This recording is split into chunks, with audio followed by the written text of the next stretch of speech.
Olá, esse é o Papod, podcast de publicidade audiovisual da FIB.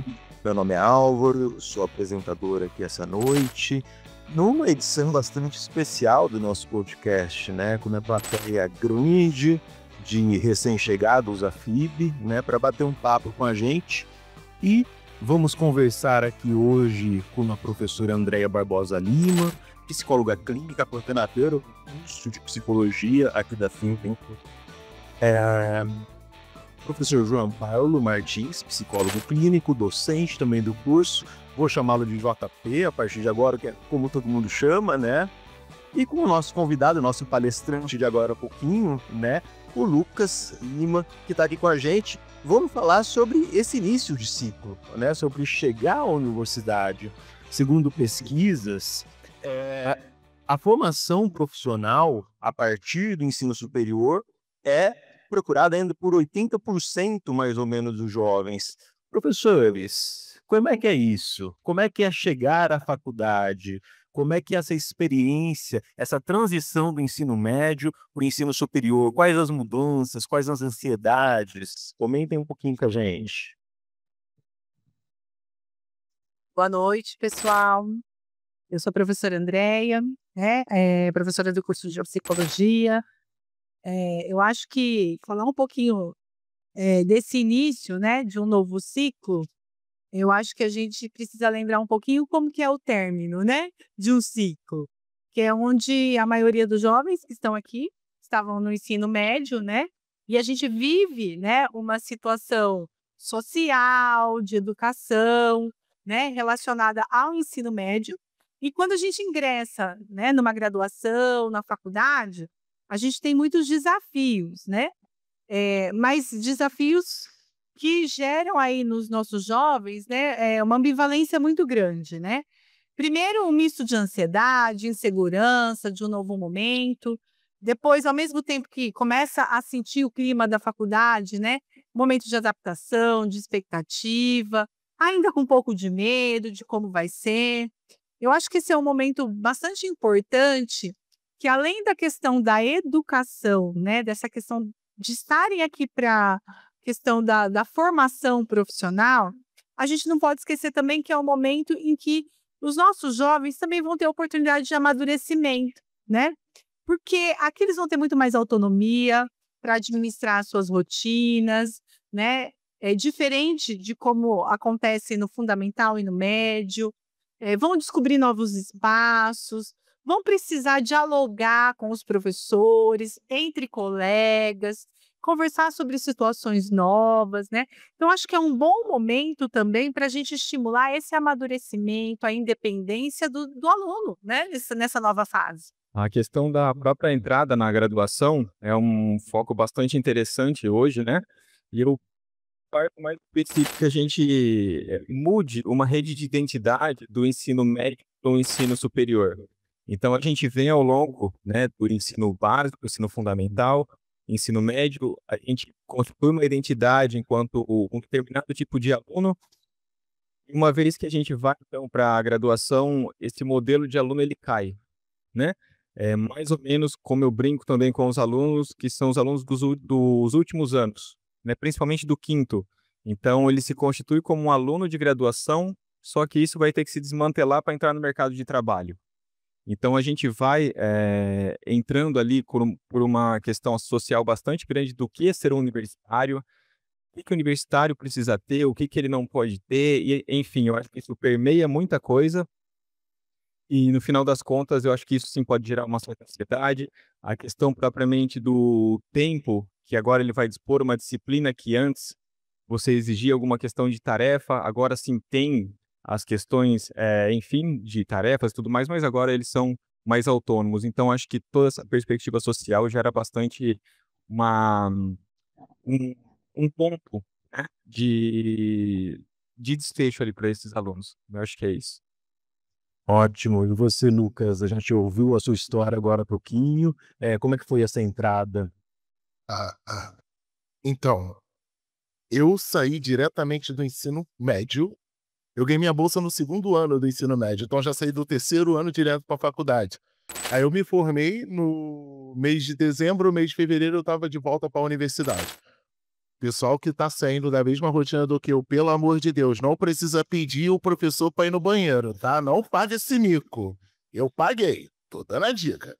Mas uma coisa que desde quando eu me formei para atualmente, é que a jornada da universidade ela está sendo mais divulgada dentro do ensino médio. Na minha época, tipo, ó, você vai escolher, se você passar no Enem, você vai chegar lá e vai fazer um curso.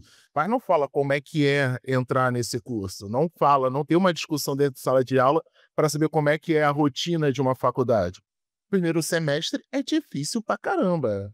Tu fica perdido. Às vezes, quando tu entra numa faculdade que é grande, aí tu fica perdido mesmo, que são salas atrás de salas, campus atrás de campus. Eu lembro quando o meu primeira semana de aula foi um caos, porque a minha faculdade são 7 andares. Então, são 7 andares e umas 460 salas. Eu me perdia todos os dias. Mas hoje o que está dentro das escolas é que o professor ele já está acostumando o aluno para o que venha depois. É diferente do meu tempo, né? Eu cheguei lá, pedi para ir no banheiro e não foi legal. Mas eu trago essa abordagem mais engraçada, porque a universidade é que nem os professores falaram, ela vai te preparar para o mundo. Você vai ter desafios no mundo. O mundo não é um algodão doce cor-de-rosa. Tem desafios. A questão de você ter diálogo com os professores. Gente, vai ter esse professor que vai ter que ser no somebody love para aumentar a tua nota. E você vai ter que falar para o professor que ele está errado na correção, você vai ter que provar a ele que ele está errado na correção. Eu lembro até hoje que, no meu primeiro semestre, eu tinha um professor que eu gosto até hoje, que era o professor Jorginho. E aí o professor Jorginho, ele tinha uma mania que falava assim, não tô errado. Aí eu chegava, a regra da ABNT, mostrava para ele, segundo as regras da ABNT, eu errei. Aí aumentava a minha nota. Então vocês vão ter que aprender a dialogar pra caramba.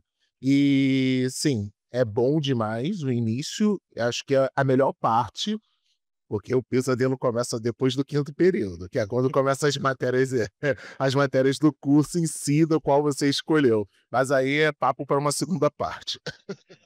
Tá ótimo. Essa sua fala me trouxe um gancho para a próxima pergunta, né? O mundo hoje não anda, corre, né? As coisas são muito velozes. E eu queria saber de vocês, como é que vocês veem uma mudança entre ser universitário hoje e ser há 10 ou 20 anos atrás? O que a universidade cobra e o que ela também coloca hoje de diferente para um universitário que está entrando agora? Olha, uma pergunta desafiadora para quem está no mercado de trabalho também há bastante tempo e viveu um momento de graduação na minha época em que a gente não tinha WhatsApp, IA, se o JP bem lembrado, e internet, quando eu saí da faculdade, começou a ser discada.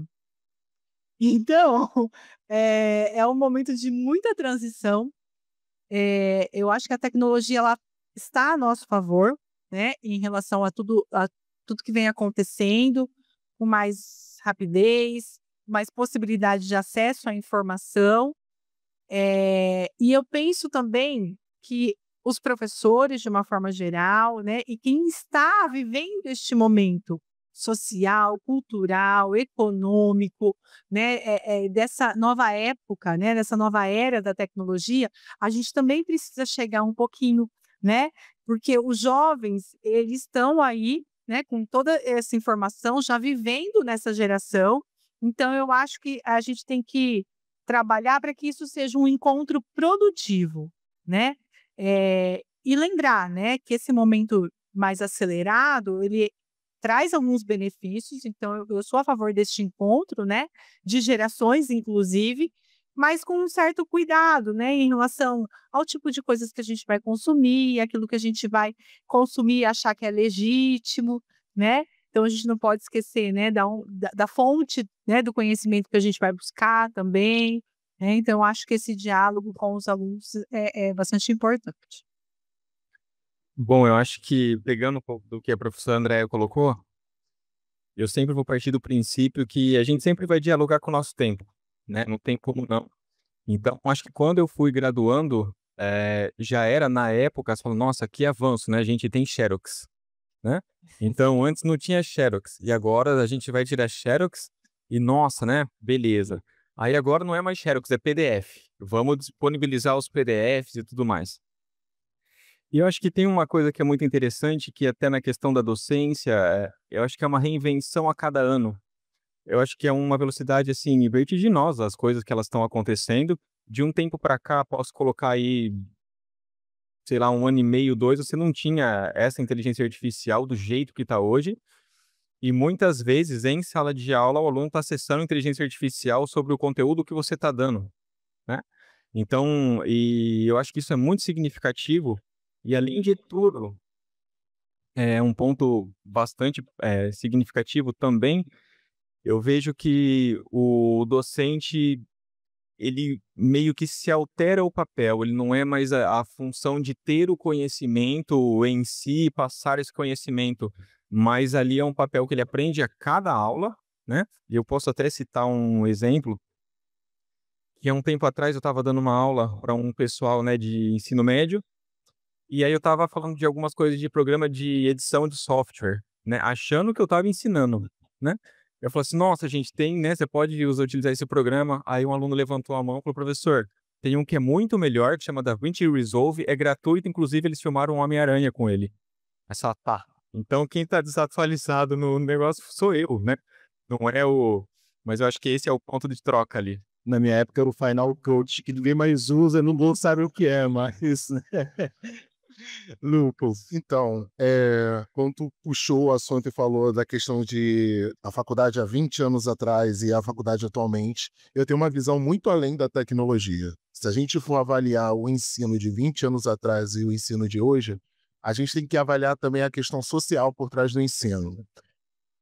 20 anos atrás para hoje, que foi a época que meus professores se formaram, a gente tinha um número muito pequeno de mulheres na universidade, a gente tinha um número muito pequeno de pessoas negras na universidade, a gente tinha um número muito pequeno, tendendo a zero, de contextos de diversidade dentro da universidade.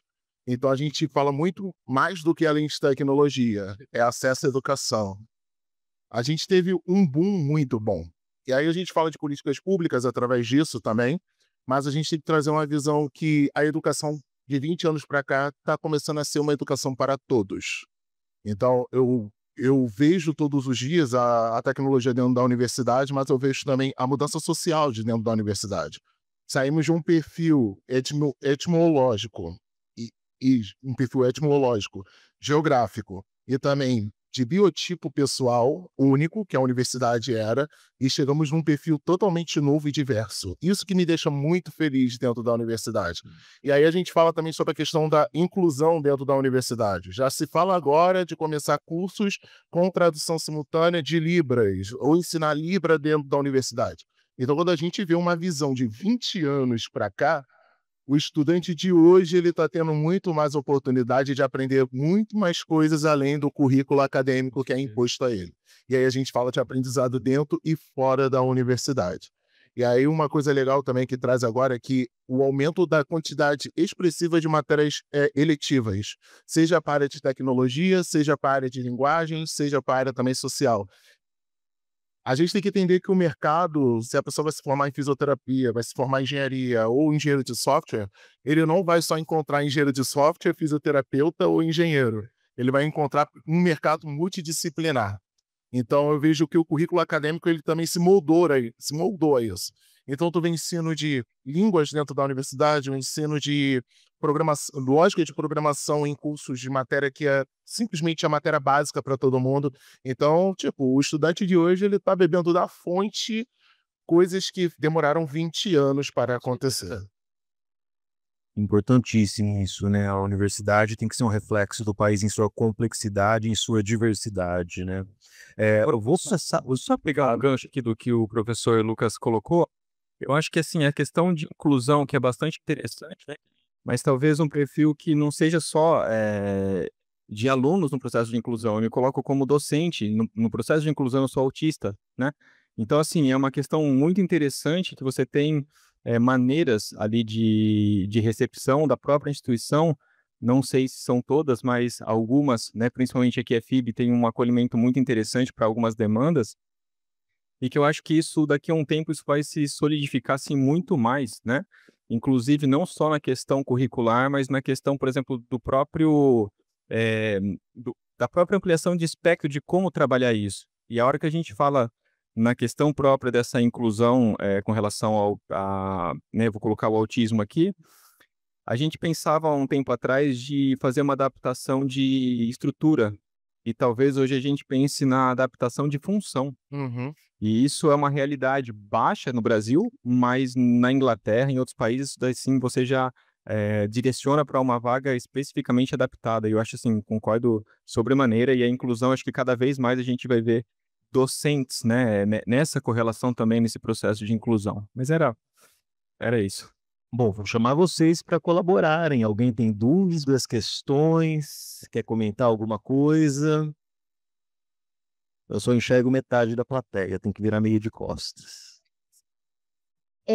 Quando vocês, né, fizeram uma faculdade, assim, que vocês estavam falando, né, sobre a escola no tempo de vocês, as tecnologias, né, que teve, né, essa diferença, e eu queria saber como que vocês lidaram com a ansiedade, com essa fase, essa transição, né, da faculdade, da escola para a faculdade, porque para a gente é um pouco novo, né? Eu tenho 18 anos e a gente acabou de sair da escola e a gente está aqui na faculdade, então eu queria saber como foi para vocês essa transição. Ela viu a nossa pauta, hein? Bom, olha, eu, né, vou falar da minha experiência. Claro que na minha época a gente passava por um momento de ansiedade também nesses novos ciclos, né? Mas eu acredito que aquele momento em que a gente vivia tinha menos fatores que geravam ansiedade, né? Então, a nossa ansiedade, ela era administrada muito mais, assim, no contato social, né? No presente, nas próprias relações, né? Cara a cara, então isso ajudava, né, a diminuir alguns aspectos da ansiedade, né. Hoje a gente lida com outras situações também, né, do mundo virtual, né, num momento, assim, muito competitivo, né, na nossa época tinha competitividade, na minha época, né, em relação à formação, medo, angústia, do que ia ser, do que ia acontecer depois da faculdade, se ia arrumar emprego, né, como que estava a questão da empregabilidade, mas as coisas aconteciam de um jeito mais natural, né. Tanto que eu converso muito com os alunos, né, da psico, principalmente os alunos do 5º ano, às vezes eles falam assim: "Já estou desesperado", né. E quando a gente, às vezes, fala assim: "Vai dar certo", né, a gente confia e, de fato, dá certo, né. Então a gente tem um mercado de trabalho amplo hoje, né, e as pessoas com desejos de trabalhar em áreas diferentes, né, então a gente tem uma alta empregabilidade. Então acho que o aluno que está mais para o final do curso hoje vivencia essa expectativa, e no início de um curso lá atrás, a gente tinha muito menos fatores de ansiedade. Isso é fato, né, então dados inclusive, epidemiológicos, né, que a gente tem hoje da Organização Mundial de Saúde, né, diferente do que acontecia lá atrás, coloca o Brasil como um dos países mais ansiosos, né. Então, assim, era diferente. É. Pode falar. Não, e tipo, utilizando na minha época, Ai. mas não tão época assim, Eu tô vendo. mas no meu tempo. Nossa, ficou mais antigo ainda. Mas na minha vez, na minha geração a gente nunca falou assim tanto sobre ansiedade. A minha geração é uma geração antes da de vocês. A questão de ansiedade, crises, etc., foi falando agora na geração de vocês. No nosso era algo chamado pressão do pai. Então, tipo, o momento de transição do ensino médio para a universidade era uma pressão para saber como você vai estar daqui 5 anos sem estar debaixo da minha asa. Então, era muita pressão. E era uma pressão que vinha cobrando todo dia de junho até dezembro, se você não passasse no Enem. Então, foi uma pressão mega, mega pesada. No meu caso, foi mais suave. Como eu já tinha ganho a minha bolsa de estudos antes de me formar, eu só tive a pressão de: você não vai para a licenciatura agora, vai depois, vai ser engenheiro. E aí eu tive essa pressão, mas eu não tive a pressão maior de não entender como seria a faculdade. Foi muito louca. Porque é o que eu falei, o primeiro semestre é o semestre que mais sofre por não ter vivência. Dica que eu dou hoje para todos os meus alunos que são de ensino médio: hoje é possível você ir numa universidade, entrar numa sala e assistir a aula, para você entender como é que é, como eu vou me portar, como as pessoas se portam. Então, a dica que eu dou para todo mundo que está nesse momento de transição e vai chegar no momento de filhos, sobrinhos de vocês é: peça para entrar na sala de aula de uma universidade antes de decidir qual curso você quer se formar, para ver se é realmente aquilo que você gosta. E aí o momento de transição vai ser mais suave e com certeza a pressão psicológica do teu pai vai ser menor. Olha, eu vou colocar um exemplo que eu tive só para pontuar, pode ser? Eu saí do ensino médio com 17, aí eu tive que prestar alguma coisa, né? Pelo que o Lucas colocou, foi uma pressão também. E aí eu acabei entrando em geografia na Unesp, lá em Presidente Prudente. Chegando lá, eu descobri que eu gostava da aula de geografia do professor do terceiro e não do curso. Aí cheguei lá e falei: cara, agora eu tenho que abrir conta. Como é que eu abro conta em banda? Então, assim, eu vejo que, pelo menos agora, o que a gente tem, coisas que eu não tinha, era contato com docente.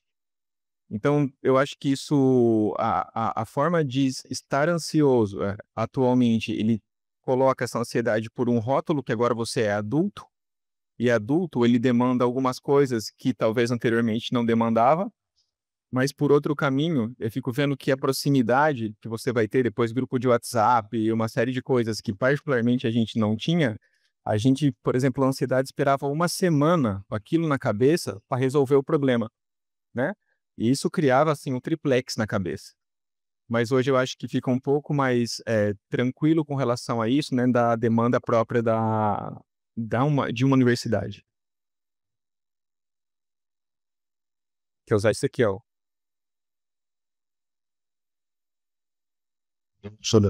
Olha, está. Não sou da psicologia, mas eu vou falar um pouquinho, ficando ilho com esse tipo de situação. Sobretudo pressão, banca, prova, eu sempre penso assim: eu vou sobreviver, a minha vida continua amanhã. Por mais que dê alguma. Pode falar palavrão? Será? Alguma cagada. Amanhã continua. Tá, amanhã tem mais. Então, uma pergunta ali. Como você chama? Ah, eu respondi? Desculpa. Qual que era a pergunta?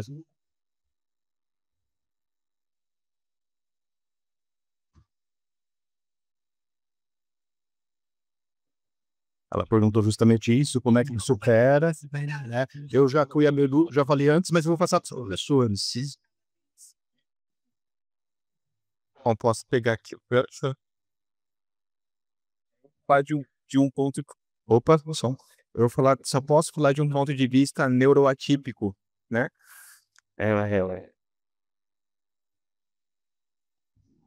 Eu acho que não fazia. A ansiedade, ela vinha e, por exemplo, assim, no meu momento de graduação, eu sempre tinha que esperar a próxima semana para as coisas se resolverem, né? Nessa primeira instituição que eu estudei. Depois, por cargas lá do destino, eu saí dessa instituição, né? Eu fui para outra instituição. E aí o que eu percebi é que, além de eu ter alguma coisa da ansiedade, a gente tem que sempre pensar em dois lados. Então, assim, uma ansiedade, ela sempre é relacional. Então, eu nunca consigo ficar ansioso sozinho se não tiver algo a ser ansiogênico. Então, a gente pode colocar também que muitas das coisas que, assim, deixam a gente ansiosos, na verdade, tem a ver com a relação com a instituição de fato, né? Então, o que eu vejo, por exemplo, principalmente aqui, é que o máximo que a gente tem é de reduzir toda essa perspectiva ansiogênica, porque, assim, daqui a pouco vai ter várias demandas, como que eu vou fazer grupo de estudo, grupo de trabalho, qual vai ser o trabalho, qual vai ser a data, qual vai ser... Então, pensando nessa redução, vocês recebem desde o primeiro, talvez desde a primeira aula, cronograma, planograma, todas essas coisas para falar, tá, vamos baixar um pouco tudo isso, porque assim, a gente nunca pode pensar só na gente. A gente em relação com o mundo a todo momento. Bom, lá, né, quando eu vivi isso, né, uma das coisas que aliviava a gente não tinha outro jeito a não ser esperar, né? Então, a gente acionava, né, muita confiança. A confiança no colega, a confiança na instituição, a confiança na relação com o professor, né? Porque as coisas eram combinadas e a maioria eram cumpridas, sem nenhuma necessidade naquele tempo de ter que confirmar pelo WhatsApp, de ter que confirmar por chat. Então, a gente se pautava muito na relação de confiança, né? E era muito bom. Opa. Eu não escutei totalmente a pergunta, mas é como aliviava a ansiedade. Ah, tá. No meu caso, seja na universidade ou fora dela, ou hoje em dias atuais, eu faço o alívio da minha ansiedade construindo coisas. Eu tenho um laboratório próprio em casa, então desde moleque eu construía coisas. Tipo, quando eu soube que eu fui aprovado na faculdade, eu tinha que esperar 1 ano para entrar na faculdade, eu comecei a estudar física em casa aplicada, sem ter professor. Eu explodi minha casa 2 vezes. Eu fiz um reator de hidrogênio com o pote de palmito da minha avó. Isso daí acontece às vezes. Então, tipo, minha forma de acabar com a minha ansiedade, que hoje eu aceito que eu tenho uma e não a pressão do meu pai, construindo coisas. Então, o professor falava, tá bom, cara, deixa semana que vem eu vejo isso, enquanto isso eu tô lá fechadinho no meu quarto, construindo alguma coisa pra mim usar ou pra mim explodir também. Mas eu sempre utilizei a minha forma de válvula de escape, sempre foi criar coisas. Porque eu passo meu tempo e eu não fico lembrando e remoendo aquilo que vai me fazer mal. Hoje todo mundo tem um hobby, dançar, ler um livro, assistir um anime, uma série na Netflix. Agora tá na moda correr. É uma moda cara, porque sapato de corrida é caro, né? Ainda mais pro meu pé, cara, não é barato não. Mas a minha forma de alívio sempre foi essa. Respondendo a tua pergunta. Explodiu a casa, seu pai não voltou atrás no lance da Estela, no nome do falou história. Não, meu pai não estava em casa nesse dia, graças a Deus. Gente, acho que deu nosso tempo, né? Não sei, não vou usar minha produção, Henrique. Deu nosso tempo, vamos encerrar por aqui. Esse é o NaPod, podcast de publicidade audiovisual da FIB. Queria agradecer muito ao Hunk, que encabeça a nossa equipe, e aos alunos da produção audiovisual que foram realizadores hoje desse podcast. Tá bom? Boa noite e até a próxima.